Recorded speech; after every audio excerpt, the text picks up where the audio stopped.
வர இருக்கிற வாரங்கள்ல தாவேகாவினுடைய தலைவர் விஜய் வந்து தூத்துக்குடி மாவட்டத்துக்கு சுற்றுப்பயணத்திற்கு அவர்களுடைய கட்சியை கொள்கையை பரப்புறது கொள்கை இல்ல, அது வேற விஷயம். கொள்கை பரப்புக்கு வாகன சுற்றுப்பயணத்துல வர இருக்காரு. இதுல வந்து காவல்துறையில தூத்துக்குடி மாவட்டத்துல இருக்கக்கூடிய 2 தாவேகாவிலே 2 பிரிவு இருக்காங்க. அவங்க 2 பிரிவும் தனித்தனியா போய் மனு குடுத்திருக்காங்க. இந்த மாரி எங்க தலைவர், தாணை தலைவர் விஜய், அனில் அவர்கள் சுற்றுப்பயணத்துக்கு வர இருக்காரு. அவருக்கு அனுமதி குடுக்கணும் அப்படின்னு கேட்டிருக்காங்க. இந்த அனுமதி குடுக்கிறதெல்லாம் இருக்கட்டும்ப்பா. உங்களுக்கு அனுமதி குடுக்கலாம். எல்லாம் செய்யலாம்.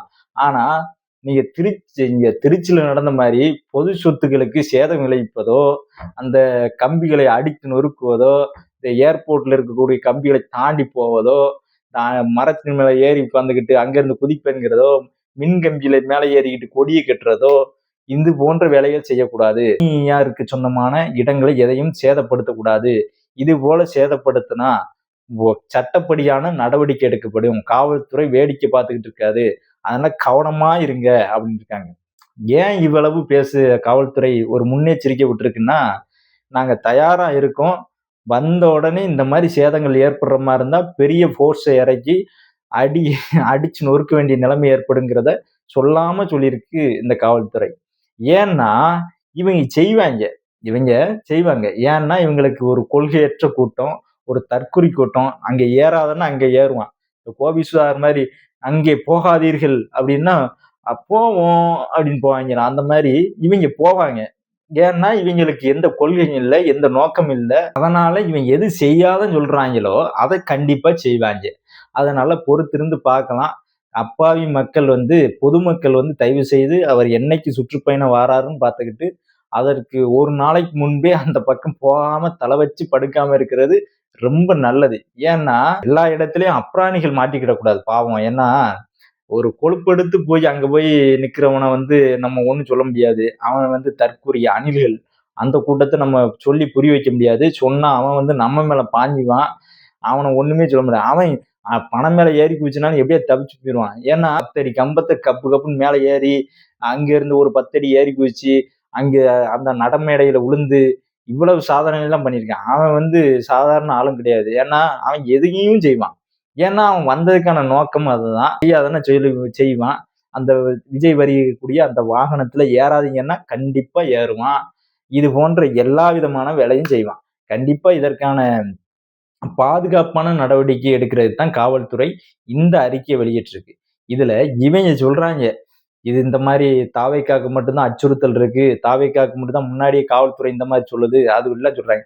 நீங்க செய்வீங்கடா, சொன்னாலும் சொல்லாட்டினாலும் தாவேக்கா தற்கொலைகள் கண்டிப்பா செய்வாங்க. அதனாலதான் இத முன்னாடியே காவல்துறை சொல்லுது. காவல்துறை கணிக்குன்னா சாதாரணமா கணிச்சிருக்காது. இவங்க செய்வாங்கங்கிற ஒரு உறுதிக்கு வந்த பிறகுதான் முன்னாடியே சொல்லியிருக்கேன். இதெல்லாம் செய்யக்கூடாது அப்படின்னு கொடுத்திருந்தாங்க. அதை பார்த்த உடனே இந்த மாதிரி கம்புல ஏறக்கூடாது, இதுல அணில் அந்த மேடையெல்லாம் உடைக்கக்கூடாது அப்படின்னு சொன்னதெல்லாம் கேட்டு இந்த பாருங்க எவ்வளவு அடக்குமுறை, எவ்வளவு ஒடுக்குமுறை அப்படின்னாங்க. ஆனா எதெல்லாம் செய்யக்கூடாதுன்னு சொன்னாங்களோ அதெல்லாம் போய் இவனுங்க செஞ்சாங்க. அதனால அங்க மாதிரி நாங்க பார்த்துக்கிட்டு இருக்க மாட்டோம் ராஜா, இங்க வந்து நொறுக்கி விடுவோம்னு சொல்லியிருக்காங்க காவல்துறை. முதல்ல ஒரு அரசியல் ஒரு தலைவன்கிறவன் எப்படி இருக்கணும்? ஒரு தன்னை நம்பி வந்திருக்கக்கூடிய ஒரு கூட்டத்தை வந்து நல்வழிப்படுத்தணும். ஒழுக்கமான நெறிய கற்பிக்கணும். முதல்ல வீட்டை பாருங்க, உங்க குடும்பத்தை பாருங்க, நல்ல வேலை செய்யுங்க, ஒரு வேலைக்கு போங்க, நல்ல உங்க குடும்பத்தை நல்ல நிலையில கொண்டு வாங்க. அதுக்கப்புறம் தான் கட்சி, நமக்கான அந்த கூட்டம், நமக்கு ஒரு காலம் இருக்கு. அப்ப நம்ம உறுதியா ஆட்சி செய்வோம். அது வரைக்கும் நீங்க பொறுத்திருங்க, காத்திருங்க அப்படின்னு நல்வழிப்படுத்தணும். போதைப் பொருட்கள்ல அடிமையாகாதீங்க அப்படின்னு வலியுறுத்தணும். ஏற்கனவே இவன் சினிமாவுல அடிமைப்பட்டு தான் கிடக்கான். இப்போதையிலையும் அடிமைப்பட்டு தான் கிடக்கான். இந்த கூட்டத்தை இவர் திருத்தணும்னு சொன்னாருன்னா, அது ஒரு தலைவனுடைய நல்ல ஒரு இருக்கும், கோட்பாடு நிறைந்த ஒரு கட்சியா இருக்கும். இவரு இத இந்த மாதிரி எந்த விதமான கருத்துக்களையும் இவர் சொல்றதில்ல. அவங்க ஓடியாராங்களா, முன்னாடி விழுறாங்களா, ஏறி குதிச்சாங்களா, அந்த இதை உடைச்சாங்களா, அந்த ஹேண்டில்ஸ் எல்லாத்தையும் உடைச்சாங்களா, உடைக்கட்டும் நமக்கு என்ன அப்படின்னு பார்த்துக்கிட்டு இருக்குது. அதை என்ஜாய் பண்றது போல இருக்கு. ஏன்னா இது வரைக்கும் எத்தனையோ இடத்துல இந்த மாதிரி பண்ணியிருக்காங்க. அந்த முதல் மாநாட்டுல சேறுகளை உடைச்சு போட்டாங்க. 2ஆம் மாநாட்டிலையும் சேரை உடைச்சு போட்டாங்க. தண்ணி இல்லாம கிடந்தாங்க. அதுக்கப்புறம் மேல வெயில் அடிச்சிச்சு, அந்த கீழ கிடக்குற தார்ப்பாய தூக்கி மேல சிறு குழந்தைகள், அந்த பெண்கள் எல்லாம் வராதீங்கன்னா வந்தாங்க. இவங்க எதெல்லாம் செய்யாதீங்கன்னு சொல்றோமோ, அதெல்லாம் செய்வாங்க. இத தலைவர் எந்த இடத்திலயாவது விஜய் சொல்லியிருக்காரான்னு கேட்டா, இவர்களுடைய ரசிகர்களை ஒரு ஒழுக்கமுடையவர்களாக மாற்றணும். இவர்கள் சரியானது சரி எது, தவறு எது என்று கற்பிக்கணும்னு இவர் நினைச்சாரான்னு பார்த்தா, ஒரு இடத்துலயுமே இவர் சொல்லல. எல்லா இடத்துலயுமே இவருக்கு அமைதி தான் காத்திருக்காரு. நான் சிங்கம் சிங்கம் சிங்கிளா தான் வரும் அப்படின்ற மாரி சிங்கம் டயலாக்லாம் விட்டாரு. சிங்கம் வேட்டையாடத்தான் வெளிய வரும் அப்படின்னாரு. சிங்கம் வேட்டையே ஆடாது. அதுலயும் ஆண் சிங்கம் வேட்டையே ஆடாது.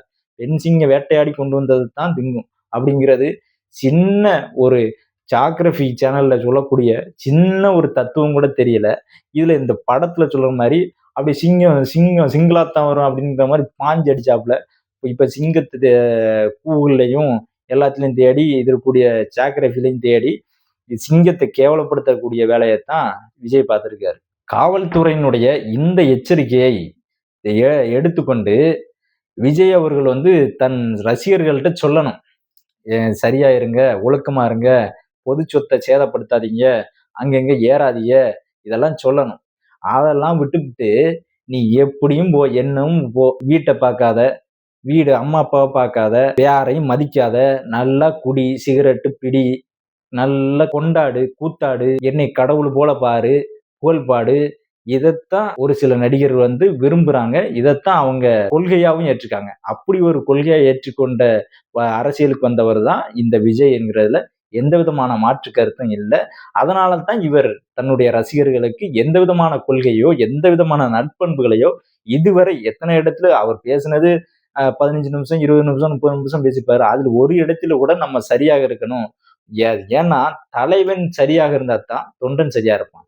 தலைவன் சரியா இருக்குன்னு சொன்னா தான் அவன் சரியா இருக்கிறதுக்கு முயற்சியா செய்வான். இனியாவது சொல்லணும், சரியாக மாறணும். அணில்கள் மாற வாய்ப்பே இல்லை. ஏன்னா இது ரசிக கூட்டம், இது இப்படித்தான் நொறுக்கப்படும். விஜய் அடிக்கிற அடியில இனி எந்த ஒரு நடிகனும் அரசியலுக்கு வராத நிலைமை உருவாகணும். எல்லா மக்களும் ஒன்று சேரணும்.